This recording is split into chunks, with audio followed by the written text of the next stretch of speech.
Hey guys, what's going on? It's your boy, Average Fisherman. Hey, check it out. Today we're doing a fishing report for Sam Rayburn, and let's dive into this. So, I went fishing the last 2 days. The first day I stayed shallow, flipping bushes. That bite's going away quickly, guys. During this time, the 2 days that I went, the water level was above 4 foot high. I think it's below 4 foot high now. Up there around the bushes, if you can find cover, guys, that has significant water over the top of it, meaning if it's got, 4, 5, 6 feet of water still on it and it's good structure, the fish will be in there still. There's not as many as the video I did for the Father's Day tournament. Those fish and all the bigger fish seem like they're really starting to pull out. So with that being said, the day one I started out flipping, and I've got a couple videos. They're actually from day 2, but I was doing the same thing in the general same area, flipping. I was using that Reaction Innovations Beaver Green Pumpkin Magic on a 1/2 ounce sinker. And then I pulled offshore. Day 2, my best 5 fish probably would have went 15 pounds. But that being said, that's not really good for Rayburn, but I feel like that's pretty good for this time of year right now.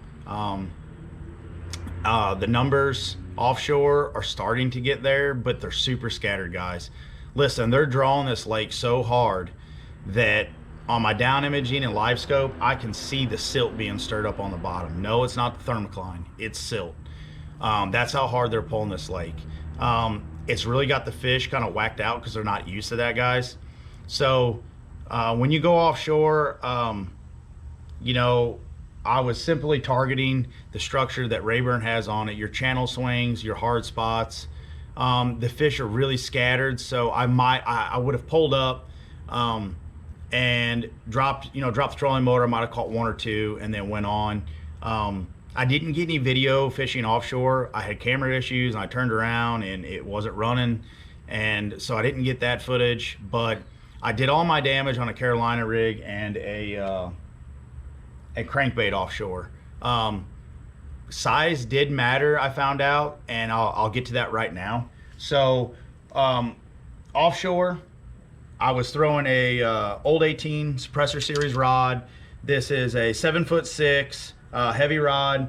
I like the 7'6". It gives me a little extra stick to make the cast and also set the hook when you're fishing a little deeper. Depth wise, I was targeting anywhere from 15 to 20 foot of water. I got a 3/4 ounce tungsten sinker on here with a little bead, a little glass bead. I like putting little glass beads and stuff on my stuff. It makes a little sound. Especially this time of year, it draws them in a little bit. I did all my damage, guys, on a baby brush hog. This one's watermelon candy, the watermelon candy red. This time of year is a really great color for Rayburn. Anything with red in it usually is, like the fleck. Other than that, I was using my crankbait to get down there and try to get the school fired up. If I could get the school fired up, I could usually catch a couple more out of it. I started off throwing my crankbait to see if they would bite it, and a lot of times they were just slapping it, and it told me they weren't in really the mood to eat.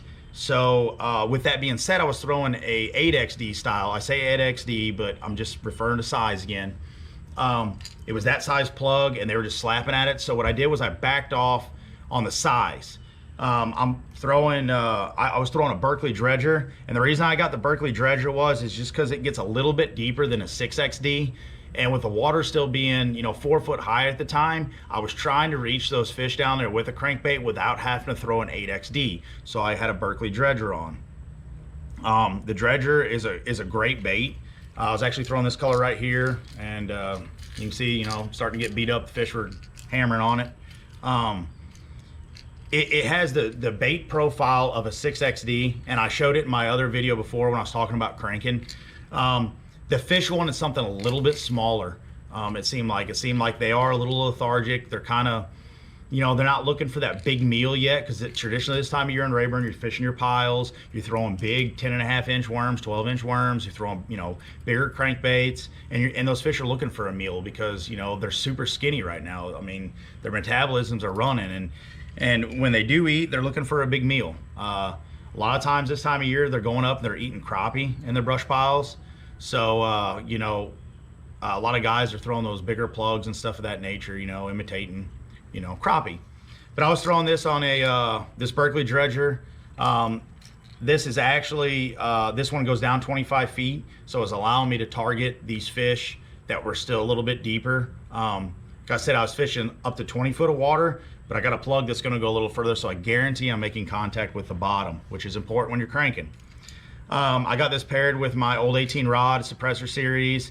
This one is a 7'4" medium heavy composite, just like my other cranking rod that I've got, it's composite. Basically, I'd start off with this plug, I'd run it down there, I'd beat the bottom really fast. I was really burning it, and they were slapping at it.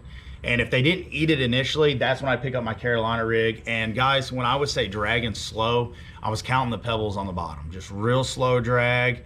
And you know, I could see the fish on the live scope, you know, down there, and I could see that I was all over them.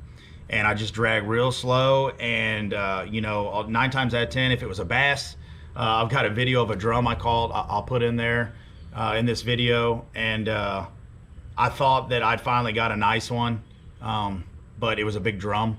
But if it was the bass, you know, they got around, I could catch them. And that little bitty beaver, or not beaver, excuse me, the brush hog seemed to be the ticket offshore. I tried a worm, I tried a 10.5 inch worm, I tried a couple other things, but it just seemed like that's just kind of what they wanted, you know. With that being said, guys, I want to touch on, before I cut this video off, that's the fishing report for Sam Rayburn. If you guys are going out this weekend to fish, I would say the top water bite's not necessarily there for me yet. I know that, you know, some guys have been catching them on top water. It really depends the area on Rayburn right now. If I were to go offshore fishing, I would stick to your main lake points, your hard spots, and look for fish in those areas. They're really scattered, guys, but there's also that window. Like I said, if you can get fish to bite during that window, you'll be good to go, but it dies quick.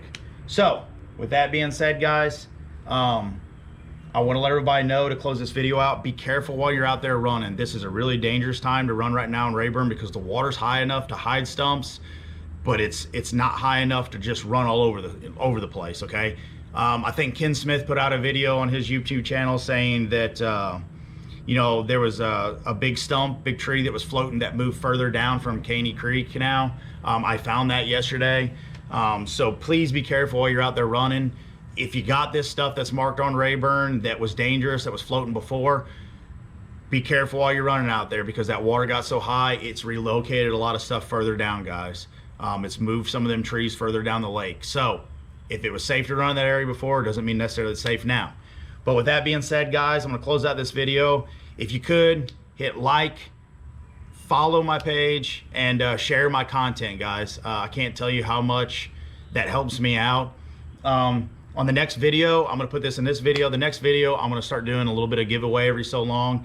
I've actually got a old 18 sticker that what I'm going to do is I'm going to pull a lucky winner out that I've seen that's liked and shared my page, and they follow it, and I'll pull your name out of a little drawing, and I'll send you an old 18 sticker, guys. Once again, I really appreciate you guys liking and sharing the video and the content, and I look forward to making more content for you guys in the future. Hey, tight lines, everybody. I'm out.